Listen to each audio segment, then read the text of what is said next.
Sitting ఎంపీలను మార్చే యోచనలో ఉన్నారు మాజీ CM KCR. Erravelli farm house లో బీఆర్ఎస్ పార్లమెంటరీ పార్టీ మీటింగ్ జరిగింది. వచ్చే నెలలో తెలంగాణ భవన్ కు వస్తానని ఎంపీలకు చెప్పుకొచ్చారు. ఎంపీ స్థానాల్లో కొత్త వారికి అవకాశం ఇవ్వాలని నిర్ణయించారు. 6 చోట్ల సిట్టింగ్ ఎంపీలను మార్చాలని కేసీఆర్ నిర్ణయించినట్టు సమాచారం. 3 గంటల పాటు జరిగిన ఈ సమావేశంలో బీఆర్ఎస్ పార్టీ పరిస్థితులపై చర్చించారు.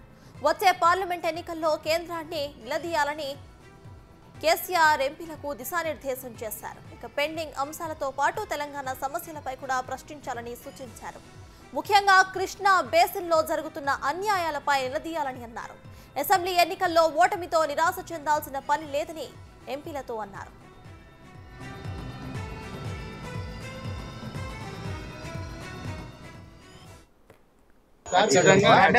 మా పోరాటం చేస్తాం.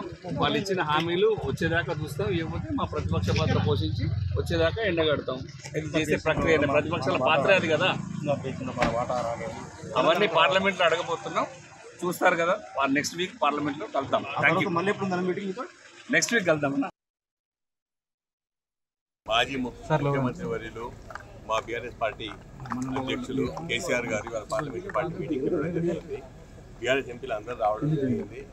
ఇది ఎప్పుడు పార్లమెంట్ సెషన్ ముందు సరా మామూలే పార్లమెంట్ పార్టీ మీటింగ్ అవడము. సో దీంట్లో మీరు ఇంత ప్రత్యేకత ఏముంది, మీరు ఇంత వెయిట్ చేస్తున్నారు కాబట్టి పార్లమెంటరీ పార్టీ మీటింగ్ లో రాబోయే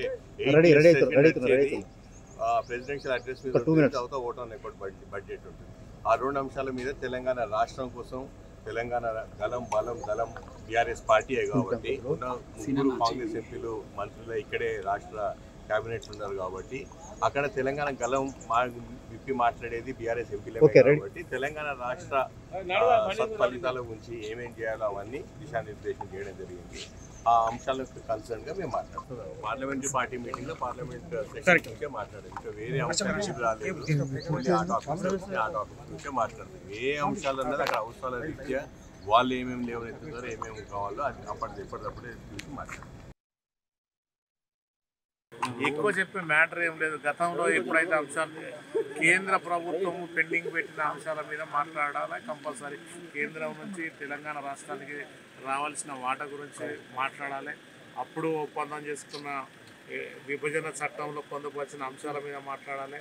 బీసీ జనగణన మీద మాట్లాడాలి. ఎస్సీ వర్గీకరణ మీద మాట్లాడాలి. అన్ని అంశాలు కూడా గతంలో కేంద్రంలో మాట్లాడి కేంద్రాన్ని ఒప్పించి మనం తీసుకొస్తున్నాం కాబట్టి ఇప్పుడు కూడా కంపల్సరీ ప్రజల పక్షాన ఉండి ప్రజలకు ఏది కావాలో అది కొట్టాడవలసిన అవసరం ఉందని మాట్లాడడం జరిగింది. ఆ అంశాల మీద కూర్చొని మళ్ళీ తర్వాత కూడా ఒకసారి కూర్చొని మాట్లాడుకుందాము అని చెప్పడం జరిగింది.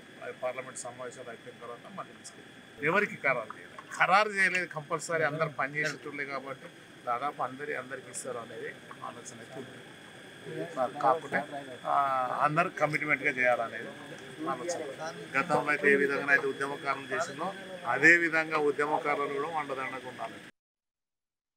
ఇప్పుడు ఉన్నట్టే పార్లమెంటులో సన్నాహక సమావేశాన్ని ఇప్పుడు మా మాజీ ముఖ్యమంత్రి గారు ఏర్పాటు చేశారు. మొదటి నుంచి కూడా తెలంగాణ సమస్యల మీద పోరాడింది బీఆర్ఎస్ పార్టీ. ఏ పార్లమెంటు సమావేశాలైనా ఆనాడైనా 10 ఏళ్ల నుంచి కూడా కేసీఆర్ నాయకత్వంలో తెలంగాణ ప్రయోజనాల కోసం పనిచేసింది కాబట్టి మరి తప్పకుండా తెలంగాణ ప్రయోజనాల విషయంలో ఎక్కడ రాజీ పడొద్దు అని చెప్పి ఖచ్చితంగా మన యొక్క రాష్ట్రానికి రావాల్సిన నిధులు కానీ ఇంకా ఉన్నటువంటి సమస్యలు కూడా ప్రస్తావించి కేంద్రం మెడలు ఉంచైనా సరే నిధులు తీసుకుంటారు. అది ఇప్పుడు ఏం లేదు, అటువంటిది ఏం లేదు. టైం చాలా